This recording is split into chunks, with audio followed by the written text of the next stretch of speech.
Main মসজিদ মক্কার কাবা মসজিদের প্ল্যানে এটা তৈরি করা আছে। মেন চারটে সাপোর্ট আছে, শুনুন।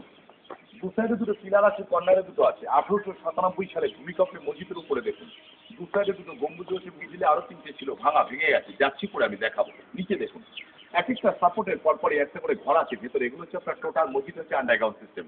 পুরোটা হচ্ছে ড্যাম প্রুফ, হাওয়া বাতাস চলাফেরা করার জন্য। ভেতরটা শুকনো রাখার জন্য করে দেওয়া আছে। ঘরে যেমন ভেন্টিলেশন থাকে হাওয়া পাস করার জন্য, ঠিক সেভাবেই করে দেওয়া আছে।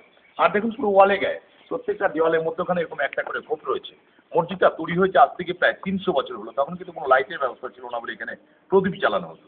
ওয়েস্ট বেঙ্গলের মধ্যে সবচেয়ে বড় মসজিদ হচ্ছে কাটরা মসজিদ। আর মুর্শিদাবাদ ডিস্ট্রিক্টের মধ্যে যতগুলো হিস্ট্রিক্যাল স্পট আছে, এটাই কিন্তু মেন স্পট।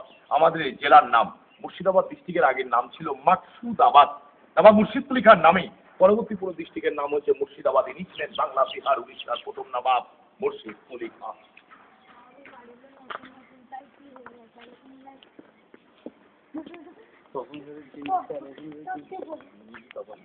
হ্যাঁ, আমাদের এখন কতদিনের ছোট, আমাদের আগে যেতে হবে।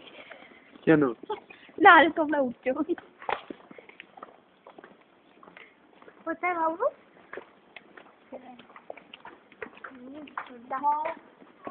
ওটা তুলতে তুলতে আমি পায়ের দিকে তাকা।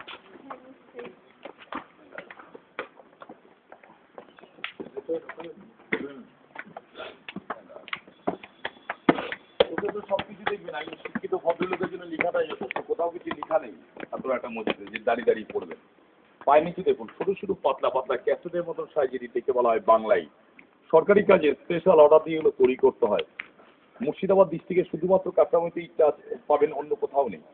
2000 লোকের নামাজ পড়ার জায়গা। তখনকার সময় 2000 লোক একসঙ্গে বসে ওখানে নামাজ পড়তেন। উপরে যে বালাগুলো ঝোলানো হচ্ছে কালো কালো রিংগুলো দেখেছেন উপরে, মাঠের শেষ দিকে সব আংটা মতন করা আছে। তারা যখন নামাজে বসতো তিরপল বা সামিয়ানা পুরো মাঠের মধ্যে টাঙিয়ে দেওয়া হতো। তাদের গায়ে রোদ বৃষ্টি যাতে না পড়ে, পানি যাতে না পড়ে সেই ব্যবস্থা করা ছিল। মানে পুরোটাই কভার ছিল। এবার দেখুন দেয়ালের গায়ে, এদিকে আসুন। দেয়ালের গায়ে সব সম্পূর্ণ বক্স সিস্টেম রয়েছে, খোপ করা আছে। এখানে তখনকার সময় দামি দামি কাঁচ চিত্র আছে। কাঁচের মধ্যে সবচেয়ে উন্নত মানের কাঁচ হচ্ছে বেলজিয়াম গ্লাস, যেটা আলোর প্রতিফলন হয়, রিফ্লেকশন হয়। রাত্রিবেলা যখন চাঁদের আলো সেই কাঁচের মধ্যে পড়তো তখন মুন লাইটে রিফ্লেকশন হয়ে পুরো মাঠটায় ভেতরটা আলোকিত হয়ে যেত। এগুলো সব ব্রিটিশরা যাওয়ার সময় তারা যখন ভারত ছেড়ে চলে যায় তখন তারা এগুলো সব বস্ত্রগুলো দিয়ে অসুস্থ।